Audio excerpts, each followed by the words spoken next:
Shalom.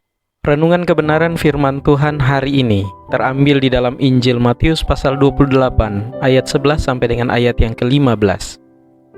Judul renungan hari ini, perlahan memudar. Kebohongan, penyuapan, dan manipulasi akan memengaruhi hidup kita saat dosa menguasai hati kita dan hidup kita mulai berpaling dari kebenaran. Para imam kepala mulai membenci Yesus karena mereka menganggap diri mereka lebih tinggi secara rohani daripada Dia. Mereka melihat ajarannya sebagai ancaman terhadap otoritas mereka. Pada awalnya mereka mungkin percaya bahwa mereka sedang melakukan pekerjaan Tuhan dengan mencoba menghentikan Yesus. Tetapi lihatlah kemerosotan moral mereka. Apa yang dimulai sebagai dosa kecil dengan cepat menggandakan diri. Ketika mereka menangkap Yesus, mereka melakukannya dengan cara yang licik. Ketika mereka mengadakan persidangannya pada malam hari, mereka melakukannya secara ilegal. Saat mereka menghukumnya pada hari yang sama dengan persidangannya, mereka juga melakukannya secara ilegal. Ketika mereka menolak untuk menerima pernyataan tidak bersalah Pilatus, mereka melakukannya dengan dendam. Ketika mereka menuntut penjaga dan meterai dipasang di kubur Yesus, hal ini mereka lakukan karena takut. Ketakutan adalah motivator besar untuk berbuat dosa, terutama ketika kita sudah mulai membuat alasan untuk keinginan berdosa kita. Sekarang mereka menyuap para prajurit yang menceritakan tentang kebangkitan Kristus untuk meyakinkan mereka agar berbohong tentang apa yang terjadi pada tubuh Yesus. Masalah dengan dosa dan kebohongan adalah bahwa keduanya selalu membawa malapetaka.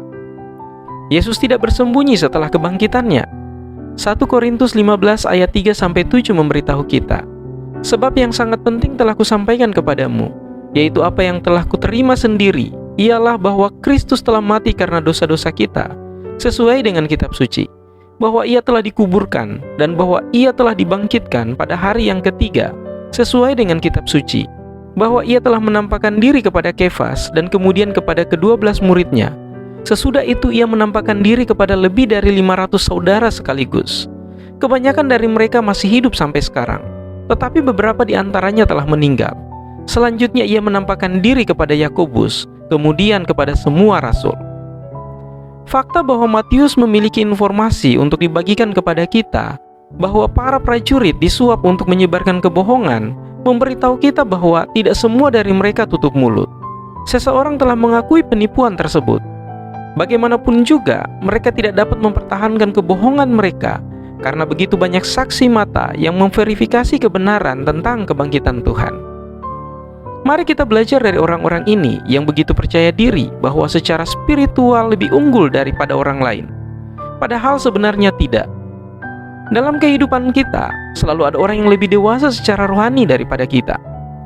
Jika kita mengira kita adalah orang yang lebih rohani daripada orang lain, itu bukti bahwa kita sebenarnya tidak rohani.